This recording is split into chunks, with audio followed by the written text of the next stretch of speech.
নমস্কার বন্ধুরা, আমি শর্মিষ্ঠা কিচেনে সবাইকে স্বাগত। আজকে আমি আপনাদের সঙ্গে একটা দারুণ স্বাদের রেসিপি শেয়ার করছি, বাটা মাছের ফ্রাই।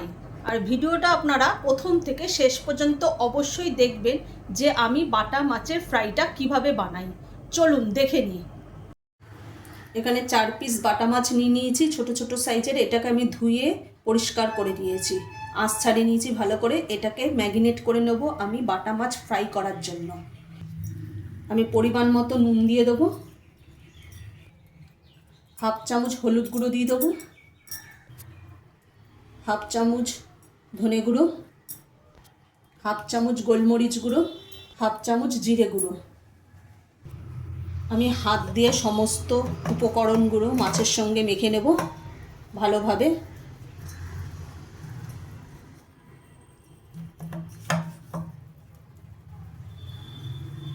আমি এই যে মাছের মাঝখানে কেটে নিয়েছি, তার ভেতরে যেন মশলাগুলো ঢোকে সেইভাবে আমি করে নেব।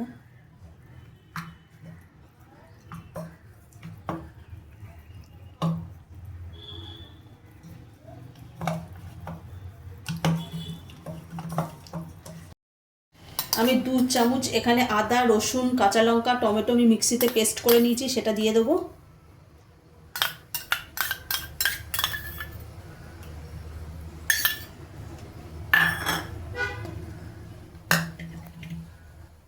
আর আমি এটা মিক্সিতে ধনেপাতা পেস্ট করে নিয়েছিলাম, এটা আমি দিয়ে দেবো। হাত দিয়ে ভালো করে মাখিয়ে নেব।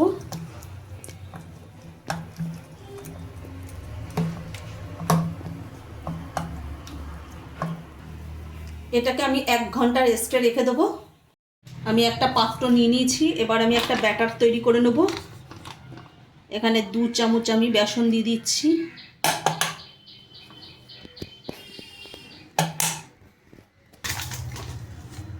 2 চামচ ময়দা দিয়ে দেবো,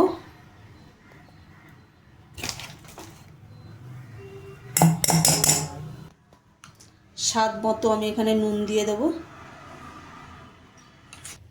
হাফ চামচ আমি গোলমরিচ গুঁড়ো দিয়ে দিলাম। একটা চামচ দিয়ে আমি এটা মিক্সড করে নেব। আমি অল্প অল্প জল দিয়ে একটা ব্যাটার তৈরি করে নেব।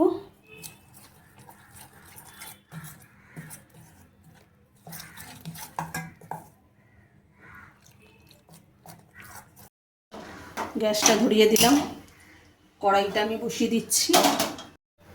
আমি কড়াইতে সাদা তেল দিয়ে দিলাম, তেলটা ভালোভাবে গরম হয়ে গেছে। এবার আমি মাছগুলোকে ব্যাটারের মধ্যে চুবিয়ে আমি কড়াইতে দিয়ে দেবো। আমার একদিক ভাজা হয়ে গেছে, এবার আমি উল্টে দেব। আর এটা যখন ভাজবেন তখন গ্যাসের ফ্লেমটা একদম আস্তে করে নেবেন, তাহলে মাছটা ভালোভাবে সেদ্ধও হয়ে যাবে। প্রথমবারের মাছ দুটো আমার ভাজা হয়ে গেছে। আমার বাটা মাছ ফ্রাই একেবারে পরিবেশনের জন্য রেডি। আচ্ছা, যদি আমাদের বাটা মাছের ফ্রাইয়ের রেসিপিটা যদি ভালো লেগে থাকে তাহলে লাইক, কমেন্ট, শেয়ার এবং সাবস্ক্রাইব করতে ভুলবেন না। আর অবশ্যই বাড়িতে বানিয়ে খেয়ে দেখবেন।